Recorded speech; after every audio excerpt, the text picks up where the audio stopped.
Hi hello, আমি শিল্পা চলে এসেছি। মানে অ্যাকচুয়ালি এটা আমার ফার্স্ট ভিডিও।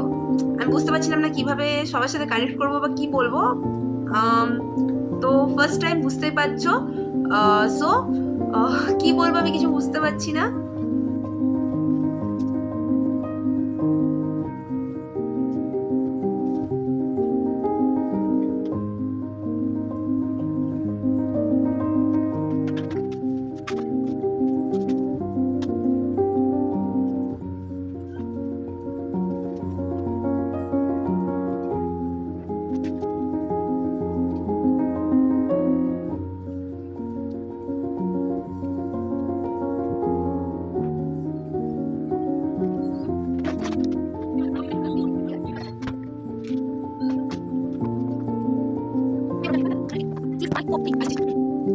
গাইস, আমি বানাবো মুড়ির চাট। মানে বুঝতেই পারছো হোস্টেলে যারা থাকো এমন খাবারের দশা খাওয়া যায় না ভাই। কি করে বলি, কত বাইরের খাবার কিনে খাবো? মাসের শেষে হাতে টাকা নেই। তো আমার কাছে আছে চানাচুর, শসা, পেঁয়াজ, আচার আছে, মুড়ি আছে।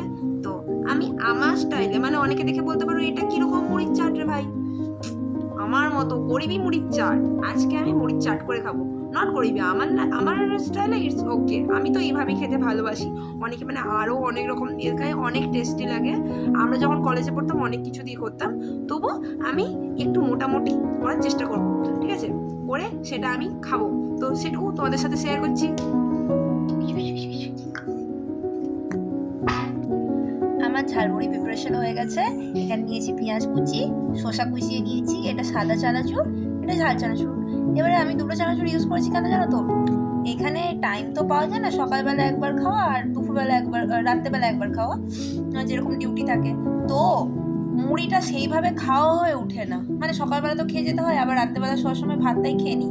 তো কি হয়েছে, চানাচুরগুলো অনেক দিন হয়ে গেছে, তো দেখলাম এক্সপায়ারি ডেট আর কিছুদিন পরে আছে। তাই আমি ঝটফট চানাচুরগুলোকে শেষ করে নেবো। ওই জন্য দুটো চানাচুর অনেকটা করে বেশি করে নিয়েছি, এতে খাবার টেস্টটা আর একটা বেড়ে যাবে। আর এখানে একটু নিয়ে নিয়েছি আচার। এটা কিন্তু তেঁতুলের আচার, আমি এখানে আমের আচার পাইনি। আম তেলের আচারের একটা আলাদাই গন্ধ, যে যদি সেটা হয় আবার মা দিদাদের হাতের আলাদাই একটা গন্ধ, ওটা না পেলেও আমি একটু এখানে তেঁতুলের আচার নিয়ে নিয়েছি। বাট এটা খেতে খুবই ভালো, আর একটু সরষের তেল ছড়িয়ে নিয়েছি। এরপর এর সাথে আমি আর যেগুলো অ্যাড করি, যেগুলো আমার কাছে নেই, একটু ঝুড়ি ভাজা অ্যাড করি, শসা, গাজর অ্যাড করি। গাজরটা খুব ভাল লাগে, বাট এখন আমার কাছে গাজর নেই।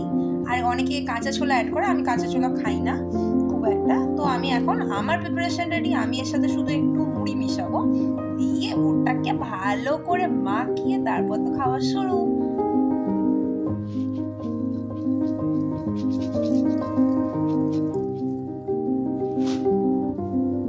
আমি মুড়ি নিয়ে নিয়েছি, এবারে ভালো করে এটাকে মাখিয়ে দেবো। অনেকে যারা হাতে, মানে অনেকে আছে মুড়িটা হাতে, আমি তো মানে নান মাখিয়ে খেলে অতটা হয় না, অনেকে চামচে ভালো করে মিক্স করে নেয়। বাট ওই হাতে মাখানো ওটা আলাদাই টেস্ট। যারা ওরকম হাতে মাখানোটা পছন্দ করো না, তো আমি যখন আমার যারা ডিউটিতে আছে ওরা যখন পছন্দ করে না, আমি কি করি, মুড়িটা একটা টিফিন করে সব মিক্স করে নিই, দিয়ে ঢাকনাটাকে বন্ধ করে নিই, দিয়ে ভালো করে নাচিয়ে নিই মুড়িটাকে চারদিকে। তাহলে কি হয়, খুব ভালোভাবে মিক্সড হয়ে যায়। এটা করতে পারে যখন তোমার কোনো বন্ধু, মানে এটা অনেকেই আছে যে হাতের মাখানোটা মানে খেতে পছন্দ করে না অনেকেই, তো তাদের জন্য এটা করতে পারো। দিয়ে মুড়িটা কিছুক্ষণ রেখে 2 মিনিট রেখে দিয়ে ফুলবে, খুব সুন্দরভাবে ওটা মিক্সড হয়ে যায়। হাতে মাখানোর দরকার পড়ে না, টিফিন কোটাকে ভালো করে নাড়িয়ে নিয়ে হয়ে যায়, ব্যাস। আমিও তোমাদের সাথে কথা বলতে বলতে মুড়িটা প্রায় মাখিয়ে নিয়েছি। একটা কিন্তু ভালো গন্ধ উঠছে। যারা মুড়ি চা খেতে ভালোবাসো তারা জানে এই যে মুড়ি মাখার একটা গন্ধ খুব ভালো লাগে। আমি কিন্তু আরো একটা জিনিস করি বন্ধুরা, জানো, যদি কোনো আলুর তরকারি থাকে এর সাথে আলুগুলো মিক্স করে কি যে ভালো লাগে খেতে। যারা মুড়ি খেতে ভালোবাসবে তারাই বুঝবে। আর একজন তো মানে মুড়ি মানে যারা খাও না তারা বলে কি খাওয়া রে ভাই, কি খাও তোমরা এসব, খাওয়ার কোনো পাগল ছাগলে খাও। কিন্তু যারা খাও তরকারি দিয়ে মুড়ি তারাই বুঝবে যে টেস্ট কতটা ভালো লাগে খেতে।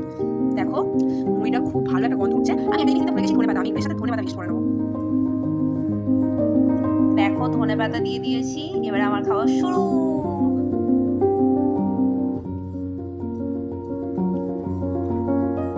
ভালোই হয়েছে, তবে আরেকটু উড়িয়ে দিতে হবে। মশলাটা অনেক বেশি করে ফেলেছি।